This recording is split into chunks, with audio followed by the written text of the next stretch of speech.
বাংলাদেশের রাজনীতির এক জটিল ধাঁধার কথাই আজ বলবো। আওয়ামী লীগ নির্বাচনে না থাকলে তাদের বিশাল ভোট ব্যাংক যাবেটা কোথায়?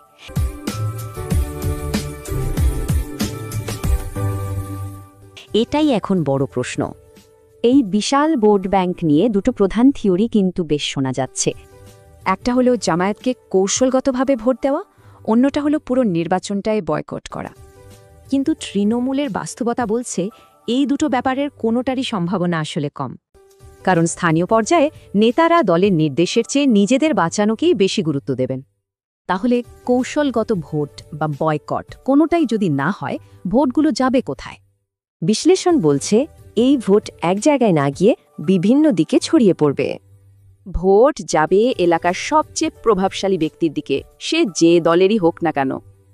এই সিদ্ধান্তের পেছনে আছে খুব সাধারণ একটা হিসাব: নিরাপত্তা আর স্বার্থরক্ষা। এটা বুঝতে হলে বিভিন্ন দলের সমর্থকদের মানসিকতাটা একটু দেখতে হবে। বলা হচ্ছে আওয়ামী লীগের নেতৃত্বের একটা বড় অংশ নিজেদের স্বার্থ আগে দেখে। এর ঠিক বিপরীত চিত্র দেখা যায় আরেকটা রাজনৈতিক শক্তি জামায়াতে ইসলামীর ক্ষেত্রে। তাদের শৃঙ্খলা এতটাই নিরঙ্কুশ যে নেতৃত্বের আদেশই তাদের কাছে শেষ কথা। কথা হচ্ছে তৃণমূল পর্যায়ে এই প্রভাবটা তৈরি হয় কিভাবে?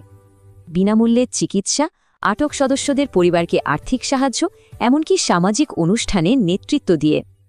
তবে এই বিশাল প্রভাবের বিপরীতে একটা ঐতিহাসিক সত্য কিন্তু দাঁড়িয়ে আছে। আর সেটা হলো আমাদের মহান মুক্তিযুদ্ধের স্মৃতি ১৯৭১।